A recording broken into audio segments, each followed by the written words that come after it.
साली आधी घरवाली। सिमरन की छोटी बहन विभा माँ के होते हुए भी सिमरन के ही पीछे लगी रहती थी। सिमरन, आ गई हो तो इसे खाना खिला दो।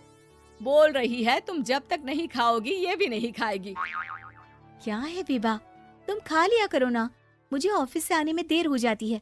और कोई छोटी बच्ची तो हो नहीं तुम जो खाना भी नहीं खाती हो कि दीदी आएगी तो ही खाऊंगी। हाँ हाँ, छोटी बच्ची ही समझ लो। और एक बात, जब आपको पता है कि मैं आपके बिना नहीं खाती हूँ तो रोज रोज क्यों बोलती हो?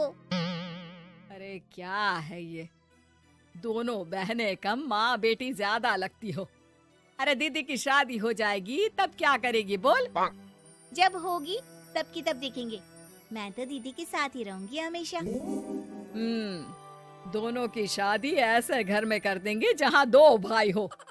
खैर, मामला आया गया हो जाता है। एक दिन सिमरन के पापा जब घर आते हैं, तुम लोगों के लिए अच्छी खबर है। वर्मा जी है ना मेरे दोस्त, उन्होंने सिमरन बेटी के लिए रिश्ता बताया है। बहुत अच्छा लड़का है, सिमरन को भी पसंद कर लिया है और कल वो लोग आ रहे हैं सिमरन को देखने अपने घर।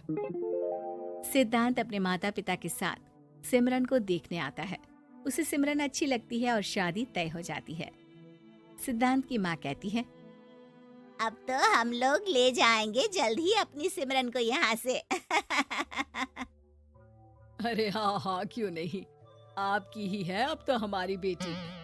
दूर खड़ी विभा सब सुन रही होती है। अब तो दीदी की शादी हो जाएगी, फिर तो वो चली जाएंगी। दीदी के बिना मैं कैसे रहूंगी? कुछ न कुछ तो करना ही होगा जिससे दीदी की शादी ही ना हो। सभी के जाने के बाद क्या शादी के बाद दीदी हम लोगों के साथ नहीं रहेंगी?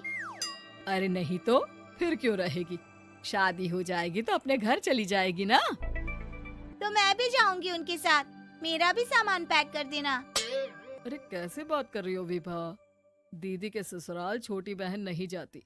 हाँ, कभी कभी जाकर मिलाना और रोज फोन पर भी बात कर लेना, ठीक है? नहीं पापा, आप तो जानते हैं मैं दीदी के बिना खाना भी नहीं खाती, ना ही मुझे उनके बिना नींद आती है।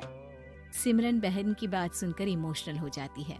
अगले दिन से विभा खाना खाना छोड़ देती है। लोगों के लाख समझाने के बाद भी विभा ना खाती है ना ही सोती है। अंत में हार मानकर सिमरन सिद्धांत से मिलती है। सिद्धांत, मेरे मम्मी पापा ने बचपन से ही विभा और मुझे साथ रखा। वो मुझसे बहुत जुड़ी है। मुझे उसकी टेंशन रहेगी शादी के बाद, क्योंकि वो मेरे बिना नहीं रह सकती है। अरे ये तो छोटी सी बात है, वो हम लोगों के साथ हमारे घर में रह सकती है। जब उसकी अकल आ जाएगी या वो समझ जाएगी कि तुम्हारा घर वो नहीं बल्कि ये है, तो हम उसे घर छोड़ आएंगे, ठीक है? सिमरन खुश हो जाती है क्योंकि वो यही चाहती थी। वो माँ पिता से बात कर लेती है। अरे कैसी बात कर रही हो सिमरन, भला बेटी के ससुराल में हम छोटी बहन को कैसे भेज दे? जमाना क्या कहेगा? अरे तू पागल हो गया है, मना कर दे। इस शादी में इन लोगों का तो ये चलता ही रहेगा। कभी बहन यहाँ आ रही है, कभी वो बहन के पास जा रही है। अरे शादी हो रही है, कोई मजाक थोड़ी ना हो रहा है ना बाबा ना। माँ कैसी बात कर रही हो? सिमरन से मैं जुड़ाव महसूस कर रहा हूँ और इतनी सी बात के लिए इतनी अच्छी लड़की को कैसे छोड़ सकता हूँ? सिद्धांत की भी जिद होती है कि वो सिर्फ सिमरन से ही शादी करेगा, और होता भी वैसा ही है। सिद्धांत और सिमरन की शादी हो जाती है और दहेज में आ जाती है विभा। शादी के बाद बुआ सास कहती है,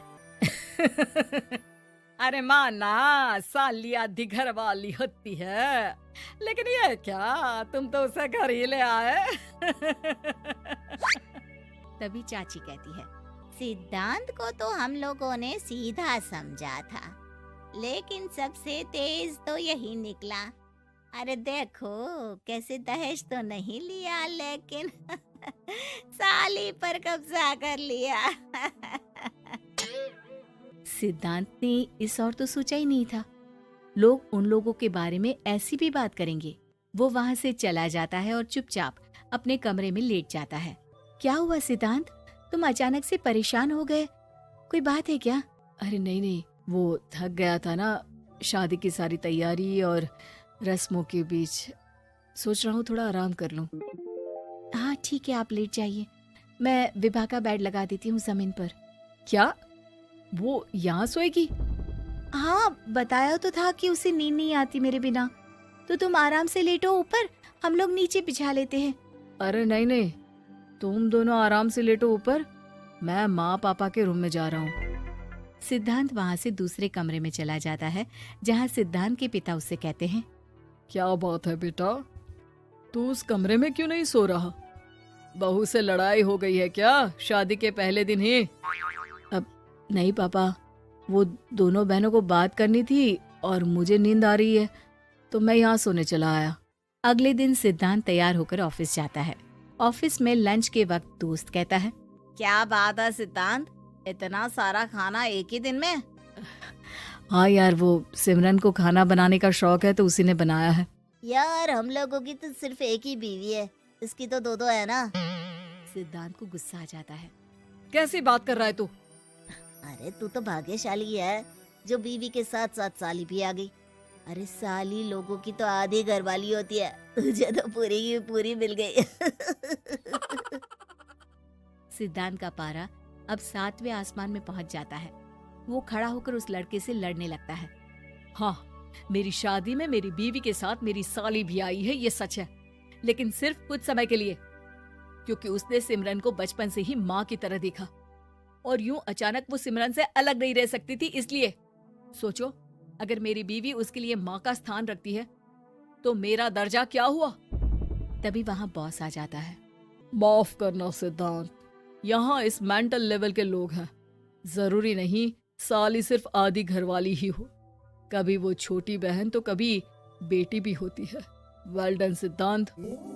सिद्धांत को अब ऑफिस में कोई कुछ नहीं कहता, लेकिन आस पड़ोस का वो तो वही हाल रहता है।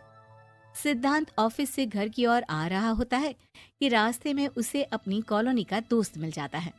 क्या बात है, चेहरे की चमक बता रही है, शादी से बड़ा खुश है तू, क्यों? हाँ यार, अच्छी लड़की और अच्छा परिवार मिलना कहाँ होता है जल्दी आजकल। यार हमें भी दिला देना ऐसा परिवार जहाँ एक के साथ एक फ्री की स्कीम चल रही हो। सिद्धांत को फिर गुस्सा आ जाता है। वो दोस्त को मारने के लिए हाथ उठाता ही है कि वहाँ विभा आ जाती है। अरे जीजू, रहने दीजिए ना, ये लोग नहीं समझेंगे कि इंसानियत क्या होती है। ये सच है कि दीदी से कैसे दूर रहना, ये मुझे पता नहीं था। आपने मुझे दीदी के पास रहने का मौका देकर ये समझने का मौका दिया कि लड़की का असली घर उसका ससुराल होता है। मैं समझ चुकी हूँ, मैं जा रही हूँ जीजू, लेकिन मैं खुश हूँ कि आपने मुझे अपनी छोटी बहन समझा। सभी उन लोगों को देखकर ताली बजाने लगते हैं। विभा अपने घर चली जाती है और सिद्धांत खुशी खुशी सिमरन के साथ रहने लगता है।